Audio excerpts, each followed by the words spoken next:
Tens of thousands are protesting after the mysterious fall of a 17-year-old student named Deng Changxin on January 3rd.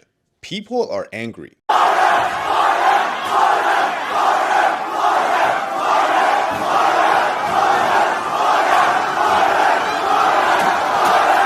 And as of today, thousands have clashed with police forces.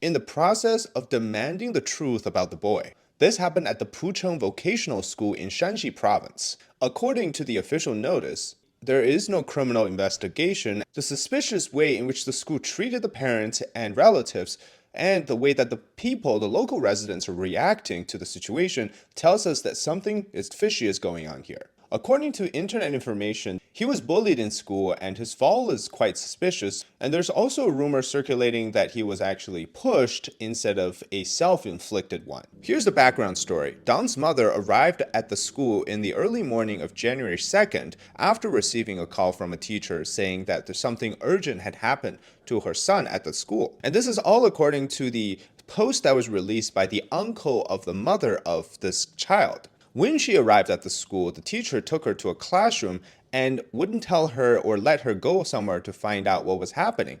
And she tried to ask other students at the time, but they all frantically ran away saying, "We don't know what's going on." And it wasn't until 7 a.m. that morning when the school authorities finally came and told her that her son had passed. In the subsequent days, they continued to demand answers, and on January 5th, the school teachers put them into a hotel room and took turns guarding them on rotation.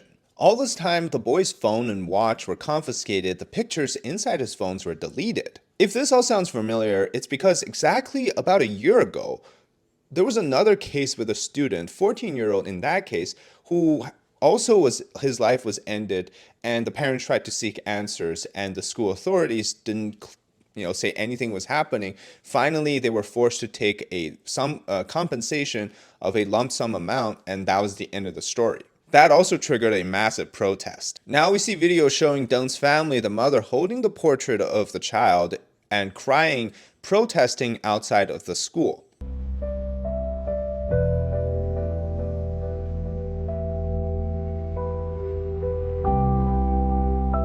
In the days following January 2nd, when this initially took place, local residents have come out in droves trying to find answers as to what happened to her son, but also just to seek justice for the lack of answers.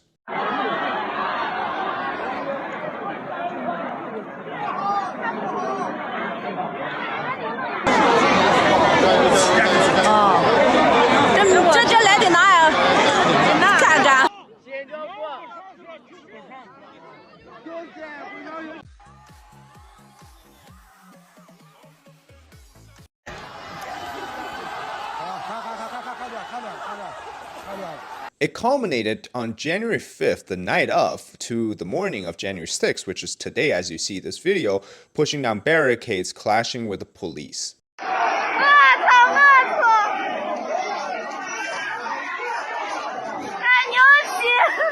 And that's the biggest news in China right now. As we speak, the extended clash likely will continue in the following days, and police have locked down traffic controlled areas close to it. They've formed human lines trying to block the path for people to enter the school. And at about 12 a.m. local time, which is our day, around noon, there were still people gathering trying to protest the situation.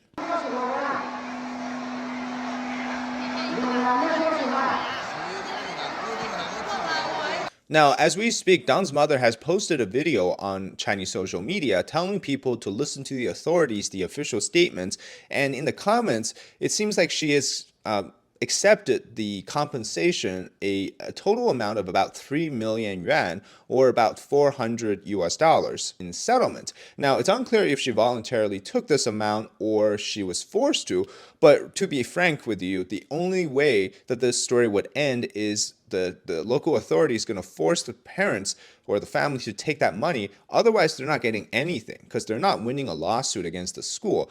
Because, those people are the ones really backed by the government. So in any case where there's injustice in China, the compensation really is the only way. And obviously, it's not going to be worth the value of having her son be alive. But that unfortunately is the only thing that she's getting. So why always a cover-up? Well, according to available information, Zhang was likely bullied, and the fact that there's now rumors circulating that the boy who did this pushed probably has a strong background and was allowed to do anything, whether that is the son of a local official or, somebody has power, right? And the school is willing to side with the abuser or the person that's done this and to cover up. This is very typical in the power dynamics among people, different classes in China. So the cover up is sort of like the natural way. In trying to keep stability in the situation, they create instability. As we've seen multiple times, that protest and the inevitable, people wanting to find answers, right? The injustice, it's what leads to people to come out to try to, despite knowing that they might be clashing with the police. And I think people are fed up to a certain extent. And all of this is never going to get confirmed, right? You're never going to hear the officials admit that, yes, the person who's done this or whatever the real truth is, because that's just not how the CCP operates. Now, in this video, when the boy's uncle is trying to seek justice, this is now January 5th, and the coming video footage that I'm going to be showing for the nighttime happened on January 5th. When he was asking people around to continue to seek answers, in the next video here, we see that the security guards at the school are essentially surrounding him and roughing him up. So it further amplifies the guess that this is a cover-up, right? Why would you do this to the victim's family? According to the official police notice that they're not pursuing criminal charges, but they did mention that there was prior a physical and verbal conflict between the victim and another student, a first-year student, and that after they had this verbal confrontation, physical confrontation, they had gone back to the dorm rooms, and then afterwards it was found that the boy had fell.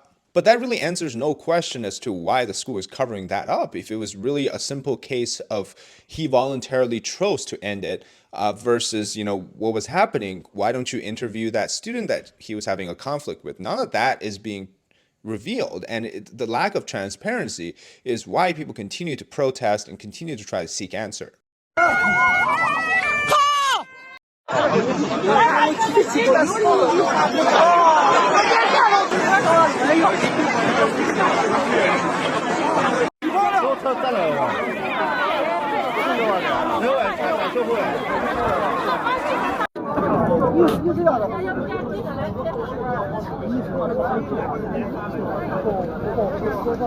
So since January 5th, the night of, they've been coming to the schools, going into trying to find reasons with the administrators. Obviously, they were nowhere to be found at the time. And around the same time, social media platforms in China have been deleting videos regarding the situation. Once they're uploaded, if they contain anything mentioning Pucheng, the school, or the area, it can quickly be scrubbed from their platform, as well as live streams throughout this whole event. If it's even in the local area, if it's somebody that's doing their live stream, but they're not even doing the topic related to this incident, as long as somebody commented in the live stream comments, that live stream could get shut down.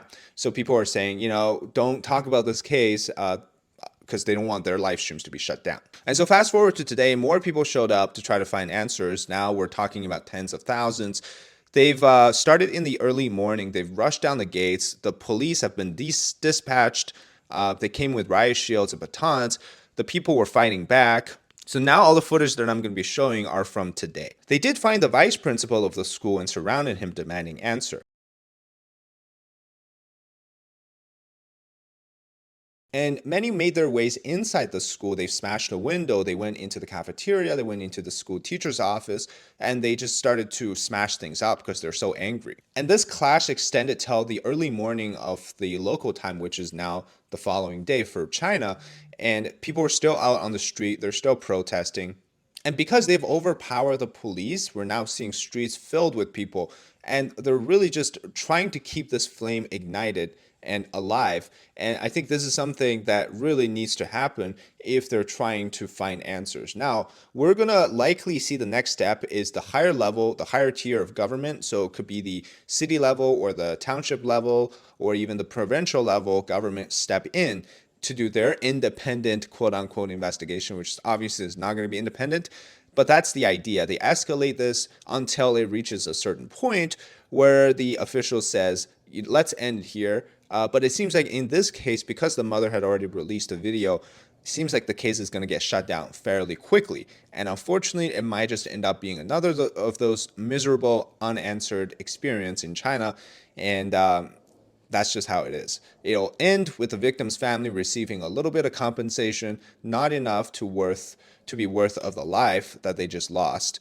But that's unfortunately the reality. So like I mentioned, there was the exact same sort of playbook used exactly 1 year ago against a 14-year-old student who I'll play you the shorts that I did. This is the biggest story in China right now. A 14-year-old boy was murdered after he stumbled upon two of his teachers having an affair. They tortured him to death, and the family didn't learn about this until 9 hours after. This has led to massive protests since December 27th, but the local government across 3 levels have deemed this as a suicide case. They've stepped in, they've called in police to suppress the protesters, despite injuries suggesting there's puncture wounds and bruises and a broken ankle. The CCP typically covers up this type of event, forces the family to take a lump sum payment, and no further justice can be sought out.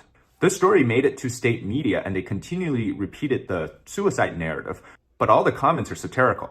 Like, our 90-year-old village man had twins the other day. I'm a guy, had my period today, and I am 518 years old. Hi, is today the 32nd? Or, hi, my 100-plus-year-old girlfriend is pregnant, what do I do? Yet, this is the reality of China today. Reality is what the CCP deems it to be, to bend and twist in whichever way that suits stability and the regime's power. As we are nearing the Chinese New Year, which is at the end of this month, we're going to see more and more of these tragedies pop up because with the lack of pay from many of the workers who are unable to get paid, we might see more rampages. We might see a lot of these revenge against society cases.